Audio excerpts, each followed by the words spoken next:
Encounter में चंद दीगर security एहलकारों के जख्मी होने की भी खबर है। इलाके में बड़े पैमाने पर सिक्योरिटी फोर्सेज का सर्च ऑपरेशन जारी है और दहशतगर्दों की तलाश की जा रही है। ऑपरेशन की जगह पर मजीद फौजी दस्तों को भी भेजा गया है। हेलीकॉप्टर और ड्रोन की खिदमात भी हासिल की गई हैं।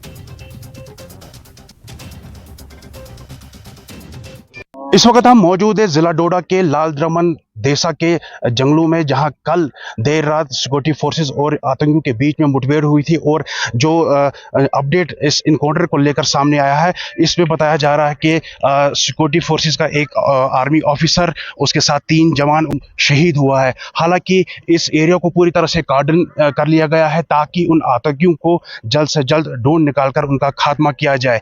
इस ऑपरेशन को कोटी 2 करार दिया गया है, क्योंकि इससे पहले कोटी 1 हुआ था, जिसमें आतंकी बच निकलने में कामयाब हुए थे। लेकिन उसके बाद पूरे इस एरिया में लगातार सर्च ऑपरेशन जारी है। लेकिन कल देर रात आतंकी और सुरक्षा बलों के बीच में इनकाउंटर फिर से हुआ था। लेकिन फिलहाल जो जानकारी सामने आई है, इस इनकाउंटर में एक आर्मी ऑफिसर, 3 जवान शहीद हुआ है। हालांकि आप देख सकते हैं कि पूरी तरह से इस चारों तरफ इस लाल द्रमन देसा के जंगलों को कार्डन में लिया गया है ताकि जो आतंकी यहाँ छुपे हुए हैं उनको जल्द से जल्द मार गिराया जाए। न्यूज़ 18 नेटवर्क के लिए ग्राउंड जीरो से आतिफ लोन। और डीपीएपी के तर्जुमान अश्वनी हांडा का कहना है कि अब वक्त आ गया है कि बरसर इक़्तिदार जमात ताज़ियत और तंबीहात से आगे बढ़े और पाकिस्तान की तरफ से स्पॉन्सर करदा दहशतगर्दाना हमले का मुंहतोड़ जवाब दे। डोडा कायराना आतंकवादी हमले में शहीद हुए जवानों को हम श्रद्धांजलि अर्पित करते हैं। घायलों को जल्द ठीक होने की कामना करते हैं। समय आ गया है सत्ता में बैठे हुए हुक्मरानों को संवेदना और चेतावनियों से आगे निकलकर इस पाकिस्तान पर आयोजित आतंकवाद का मुंह तोड़ जवाब देना होगा। 2023 में लगभग 43 ऐसे आतंकवादी बड़े हमले हुए हैं, जिसमें हमारे कई सारे जवान शहीद हुए हैं और कई ऑफिसर्स को अपनी जान से हाथ धोना पड़ा है। 2024 में अब तक लगभग 20 ऐसे आतंकवादी बड़े हमले हुए हैं, जिसमें हमारे कई सारे ऑफिसर्स और जवानों को शहादत देनी पड़ी है। ऐसा लगता है पाकिस्तान ने भारत के खिलाफ गोरिल्ला युद्ध छेड़ दिया हो। आतंकवादी हमले करके जंगलों में भाग जाते हैं और फिर कई दिनों बाद दोबारा से हमला करते हैं। इस तरह की रणनीति बेहद ही खौफनाक है और जम्मू कश्मीर के हालात बद से बदतर होते जा रहे हैं। समय आ गया है कि भारत सरकार को कोई ठोस फैसला लेना होगा।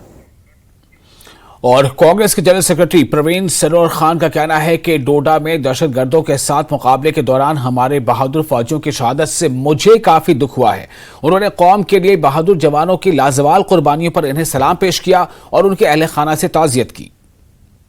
देखिए, सबसे पहले मैं ये कहना चाहूँगी कि 2019 में जब बीजेपी सरकार ने हमारे जम्मू कश्मीर से दफ़ा 370 को ख़त्म किया, 35 से ख़त्म किया और एक बहुत बड़ी खूबसूरत रियासत को एक यूटी में तब्दील किया, लद्दाख को अलग कर दिया, तो उस वक़्त बीजेपी की तरफ से, बीजेपी के नेताओं की तरफ से बड़े बड़े वादे किए गए थे कि जम्मू कश्मीर में तामीर व तरक्की होगी, जम्मू कश्मीर में रोज़गार होगा और सबसे पहले जो उन्होंने कहा कि यहाँ पर अमन और शांति होगी। तो आप नतीजा आप देख रहे हैं कि अमन और शांति का कहीं नामो निशान नहीं है। किस तरीके से आए दिन हमारे सरहदों पे या इस तरीके से इनकाउंटर में हमारे फ़ौजी नौजवान जो हैं शहीद हो रहे हैं, जो काबिल मज़म्मत है। अभी रात को ही डोडा में हमें ये सुबह में सुन रही थी कि बहुत बड़ा जो है वहाँ आतंकवादी हमला हुआ, जिसमें हमारे काफ़ी फ़ौजी नौजवान जो हैं वो शहीद हो चुके हैं। इससे पहले हाल ही में आपने कठुआ में देखा कि किस तरीके से वहाँ पर आतंकवादी हमले में हमारे फ़ौजी नौजवानों को शहीद किया गया। तो ये काबिल मज़म्मत है। मैं आपके इस चैनल के माध्यम से मैं अपने फ़ौजी नौजवानों को खराज अकीदत पेश करती हूँ और मरकज़ी सरकार को ये याद दिलाना चाहती हूँ कि जो वादे आपने किए थे वो वादे बिल्कुल खोखले हैं, लोगों को गुमराह करने के लिए हैं। हमेशा बीजेपी ने सियासी रोटियां सेकने के लिए जम्मू कश्मीर को एक तजर्बागाह बना के रखा है और जिसका नतीजा यही है कि आज कहीं कोई अमन और शांति नहीं है। आए दिन हमारे फ़ौजी नौजवान जो हैं वो शहीद हो रहे हैं सरहदों में। और बीजेपी के तर्जुमान अल्ताफ ठाकुर ने डोडा एनकाउंटर पर रद्दअमल जाहिर करते हुए कहा है कि दहशतगर्दी के खिलाफ जारहाना पॉलिसी अपनाने का वक्त आ गया है। हम देख रहे हैं कि जम्मू खित्ते में पिछले कुछ महीनों से दहशतगर्दाना हमलों का सिलसिला जारी है, जो कि इंतहाई अफसोसनाक है, ऐसा उनका कहना था। जम्मू डिवीजन में लगातार आतंकी हमले हो रहे हैं और आज भी जो है 4 जवानों समेत कैप्टन जो है उनकी मौत हुई है। किस तरह देख रहे हैं? सबसे पहले मैं जो आज के आतंकी हमले में जो 4 जवान और एक ऑफिसर शहीद हुए उनकी शहादत को सलाम करता हूं। लेकिन कहीं ना कहीं जिस तरह से जम्मू डिवीजन में उन जोनों में आतंकी हमले हो रहे थे जो जोन आतंक फ्री करार दिए गए, और आज उन जोनों में फिर दहशतगर्दी रिव्यू करने की जो पाकिस्तान की साजिश है, जिस तरह से पाकिस्तान वहां कर रहा है, मुझे लगता है कहीं ना कहीं हमारी कोताही है कि उन जोनों को छोड़ना। और जैसे कि वो जोन जहां मिलिटेंसी खत्म हो गई थी और उन जोनों को फिर छोड़ना और उन जोनों पे सिक्योरिटी का कवर नहीं रखना या उन जोनों में लापरवाही से ये समझना कि शायद पाकिस्तान फिर कोशिश नहीं करेगा, ये सबसे बड़ी कमी है और ये सबसे बड़ी खामी है कि पाकिस्तान के दहशतगर्द उन जोनों में फिर कामयाब हो गए जो जोन सेफ करार दिए जाते थे। और जहां तक जम्मू में अभी पिछले 1.5 महीने में कुछ आतंकवादी हमले हुए हैं, जिसमें पिछली जो आतंकी हमला था जिसमें 5 जवानों की शहादत हुई, आज फिर 5, और ये बहुत बड़ा लॉस है देश के लिए। सिक्योरिटी फोर्सेस हो, पुलिस हो, उनको पॉलिसी रिवाइव करने की बहुत ज्यादा जरूरत है।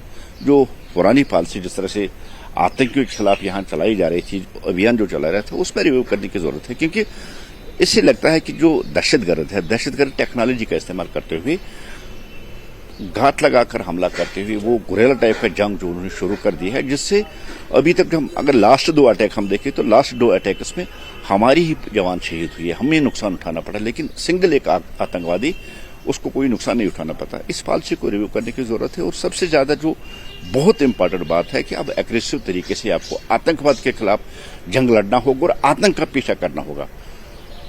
वेट एंड वॉच वाली पॉलिसी आपको छोड़ के आपको ताकुब करके आतंकवादियों को खत्म करना होगा, तभी जो आतंकवादी दोबारा कोशिश कर रहे हैं कि सेफ जोन्स में वो अपनी बेस बना पाए, तो ताकि वो जो उनकी जो आइडियोलॉजी है, जिस तरह से उनकी जो प्लानिंग है कि उन जोनों में हम फिर एक बार रिव्यू करें, उससे वो खत्म हो जाए। क्या आपको लगता है एक रणनीति है जिस तरह से शिफ्ट हुआ है कश्मीर से जम्मू, ताकि जम्मू को भी बॉयल रखा जा सके?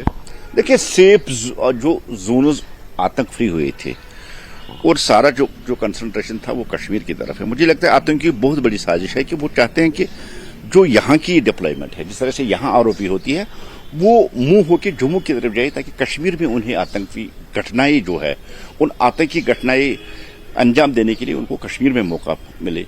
लेकिन फौज है, पुलिस है, जानती है एक स्ट्रेटेजिक तरीके से कश्मीर और जम्मू दोनों को कैसे सेव करना है। ये आगे अब एजेंसियों की जिम्मेदारी है, जिन एजेंसियों की इनपुट पे ही सिक्योरिटी फोर्सेज या आर्मी काम करती है। कहीं न कहीं बड़ी साजिश के तहत श्रीनगर से फोर्सेज काम करा के जम्मू की तरफ मुंह कराना, ये बहुत बड़ी साजिश है, ताकि कश्मीर में आतंकी हमले फिर से हो जाए। ये एक बहुत बड़ी साजिश है पाकिस्तान की। जिस तरह आप देख रहे हैं कि अभी हम इलेक्शन में जाने वाले हैं और इस इलेक्शन प्रोसेस को तहस नहस करने के लिए आतंकवादियों ने जम्मू से शुरू कर दिया, और लास्ट जो उनका लगता है टारगेट कि जम्मू की तरफ फोर्सेज हो जाए और कश्मीर में वो फिर एक बार पुरानी तरीके से यहाँ आतंकी हमले हो जाए और इलेक्शन की जो प्रोसेस है उसमें वो रखना डाले। और जम्मू खिते में हो रहे मुसलसल दहशतगर्दाना हमलों पर पीडीपी सदर महबूबा मुफ्ती ने सख्त रद्दअमल जाहिर किया है। पीडीपी के सरबराह महबूबा मुफ्ती का कहना है कि यहाँ कोई एहतसाब नहीं है। उन्होंने कहा कि अब तक सरबराहों का एहतसाब होना चाहिए था और डीजीपी को बरतरफ कर देना चाहिए था। मुफ्ती ने कहा कि गुज़श्ता 32 महीनों में तकरीबन 50 फौजियों ने अपनी जानें गंवाई हैं। महबूबा मुफ्ती ने कहा कि मौजूदा डीजीपी सियासी तौर पर मामलात को ठीक करने में मसरूफ है और उनका काम पीडीपी को तोड़ना, लोगों को हिरासा करना और लोगों को धमकी देना है। महबूबा मुफ्ती ने कहा कि डीजीपी ज्यादा से ज्यादा लोगों पर यूएपीए लगाने के तरीके तलाश कर रहे हैं। मुफ्ती ने कहा कि हमें यहाँ फिक्सर की जरूरत नहीं है, हमें डीजीपी की जरूरत है। महबूबा ने कहा कि हमारे पास पहले भी दूसरी रियासतों के डीजीपी रह चुके हैं और उन्होंने बहुत अच्छा काम किया है और किसी ने फिरकावाराना खतूत पर काम नहीं किया जैसा कि अब किया जा रहा है। देखिए, जो कल डोडा के जंगलों में हुआ, उससे पहले जैसे आपने कहा कुठवा में हुआ, रियासी में हुआ, तो ये न सिर्फ कंडेमनेबल है, इसकी जितनी मजम्मत की जाए वो कम है, क्योंकि इसमें जो हमारे जवान, जिसमें कल भी एक उसमें मेजर था, उससे पहले जूनियर कमीशन ऑफिसर भी था, बहुत यंग लोग होते हैं, वहां से अपनी ड्यूटी करने के लिए आते हैं और यहाँ unfortunately they have become the fodder for the government of India. और ये इंसिडेंट्स उस इलाके में हो रहे हैं जहां कभी मिलिटेंसी का नामो निशान ही नहीं था। जब यहाँ हालात बहुत खराब थे तब भी इन इलाकों में ऐसे कोई इंसिडेंट्स नहीं होते थे। और अफसोस ये है कि there is no accountability. By now the head should have rolled, the DG should have been sacked by now, because जो इस वक्त हो रहा है, पिछले 32 मंथ्स में almost 50 soldiers have lost their lives. Nobody is being held accountable. और जो इस वक्त के डीजी हैं, he is more, busy with fixing things politically. उनका जॉब है पीडीपी के लोग कैसे तोड़े जाए, लोगों को कैसे हरास किया जाए, उनको कैसे धमकाया जाए, जर्नलिस्ट को कैसे तंग किया जाए। आपका जो पासपोर्ट है उसको वेपन बना दिया गया है, वेरिफिकेशन को वेपनाइज किया गया है, यूएपीए कैसे ज्यादा से ज्यादा लोगों को लगाया जाए, किस तरह ज्यादा से ज्यादा रेड्स किए जाए। यहाँ पर बिजनेसमैन बेचारे रो रहे हैं, कभी एक रेड, कभी दूसरा रेड, कभी ईडी का रेड, कभी इनकम टैक्स का रेड। हमारे जो मौलवी हैं उनको भी नहीं बख्शा जाता है, उनको ब्लैकमेल किया जाता है कि अगर आप हमारे कहने पे मस्जिदों में काम करोगे तो तुमको बाहर रखेंगे, नहीं करोगे तो जेल में डाल देंगे। बार एसोसिएशन उनको जेल में डाल, क्यों? क्योंकि वो इलेक्शन करना चाहते थे। We don't need a fixer here, we need a DG. हमारे पास यहाँ पहले भी बाहर से बहुत डीजी आए हैं, बहुत अच्छा काम किया उन्होंने, बहुत सारे जो बाहर के एडमिनिस्ट्रेटिव ऑफिसर्स आए हैं, पर किसी ने कम्युनल लाइन्स पे आज तक काम नहीं किया है। यहाँ सिर्फ कम्युनल लाइन्स पे काम हो रहा है।